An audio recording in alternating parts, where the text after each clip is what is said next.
News every 15 minutes, weather every 10, and sports twice an hour. Newstalk, KGVO, AM 1290 and now 101.5 FM. You're listening to Montana Morning with Peter Christian. Round one goes to the city of Missoula. Good morning, everyone. It's Montana Morning. It's Tuesday, June 16th, 2015. Skies mostly clear. It's another beautiful day in western Montana. Thanks so much for joining us. We have 52 degrees in Missoula. And our newscast this morning is sponsored by Kootenai Creek Village, the maintenance-free active adult community in Stevensville. Call 777-5387. This morning's top story, of course, the city of Missoula has won the first battle in its pursuit of the water system currently run by Mountain Water and owned by Carlisle Partners, but it's still unclear at exactly what cost. Missoula City Councilman Adam Hertz spoke with our John King following the city council meeting last night. At the city council meeting, the mayor announced that the city had prevailed in district court in the city's eminent domain case to take over Mountain Water. The mayor and some of the city council members were excited about this ruling as if it was the end of the game and the city had won, and really it's more like the city going into halftime with a lead. The city's already made offers of $65 million and $50 million for the company, but Mountain Water and Carlisle Group will undoubtedly want much more, perhaps $100 million more. The actual price of the water system will be determined by a board later. No matter what the price comes in at, the city would have to bond. The city doesn't have adequate cash reserves or essentially any equity to put into the purchase. It would be 100% debt finance, and really actually more than 100% because the city would even have to finance any closing costs and legal fees that have accrued over the process of the fight. Hertz has been the lone voice at City Council against the acquisition of the water system. It says he never doubted the city would win at the district court level. In his mind, though, the case is far from over. Not only will it likely be appealed to the Montana Supreme Court, but the all-important matter of cost still has to be determined. On the other side of the coin, though, other city council members were seen grinning from ear to ear last night. City Councilwoman Emily Bentley, who just happened to be celebrating her birthday last night, said, quote, "It was the best birthday present ever," end quote. The city argued it could run the municipal water system for $6.9 million less per year than the current owners. The Carlisle Group argued the city cannot afford to run the system and noted the city's management of its sewer system has resulted in numerous violations. While the teacher was explaining a part of Native American culture to a class of students at Big Sky High School Monday when suddenly multiple ear-splitting gunshots broke out in the hallway and a heavily armed man forced his way into the classroom. This was the active shooter training at Big Sky High School. It included an armed intruder bent upon killing and maiming as many students and faculty as possible in a short amount of time.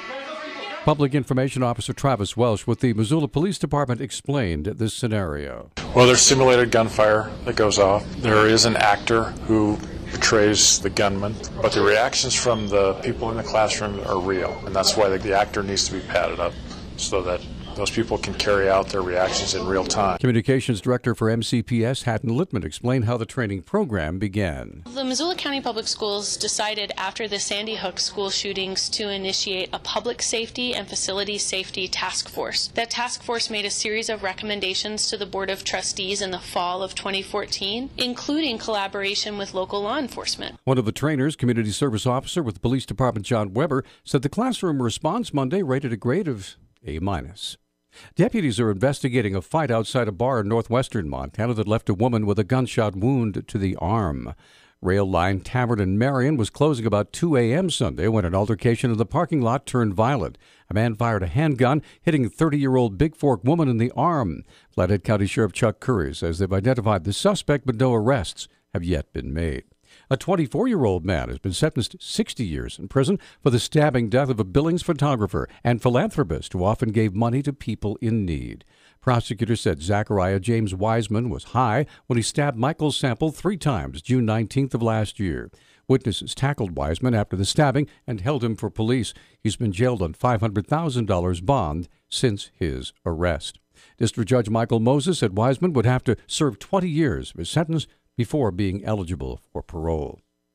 A house fire on South 7th Street early yesterday morning drew crews from city and rural fire departments. Missoula City Fire Marshal Gordy Hughes has details. The fire originated on the exterior of the building in the porch area. It made entry through the soffit vent and traveled into the attic and burned up several of the trusses, causing the sheeting to fail on the roof structure. Hughes explains how the fire got started. An individual had improperly discarded a cigarette in a peat pot planter, and the peat moss ignited and then subsequently ignited some furnishings on the patio. Hughes said the male resident of the home was awakened by the smoke alarm, was able to escape the home safely. Hughes said the home suffered severe damage. Speaking of fires, a warm winter and an early windy spring have pushed Missoula County into a high fire danger scenario earlier than expected. County Fire Protection Association spokesman Chris Johnson explains. It's 1 month earlier than we did last year.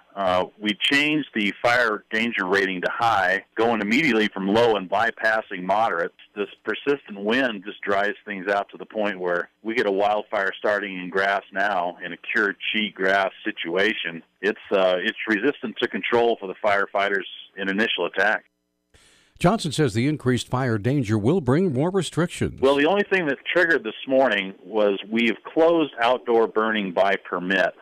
And we do that when we get to high fire danger each year. It's not an air quality issue. The air quality has been pretty good in Missoula this year. But we closed outdoor burning by permit just due to high fire danger. If the fire danger increases to extreme, restrictions will be placed on campfires.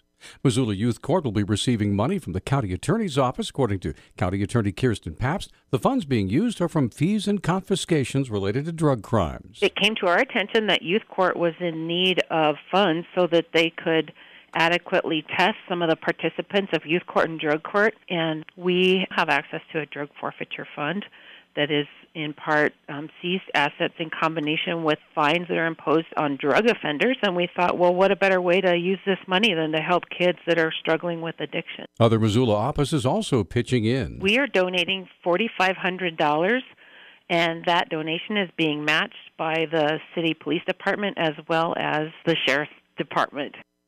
Pabst says it's intended to be a one-time donation, but that her office will continue to reevaluate to make sure all the needs are met. Our News Talk time now is 6:12. News Talk, KGVO. Missoula's official weather station. Mostly sunny skies today with a chance of an isolated shower or thunderstorm this afternoon. Overall, highs will top out in the low 80s. Tonight, lows drop into the low 50s. Isolated thunder threat again Wednesday. I'm meteorologist Brooke Foster for KECI 13.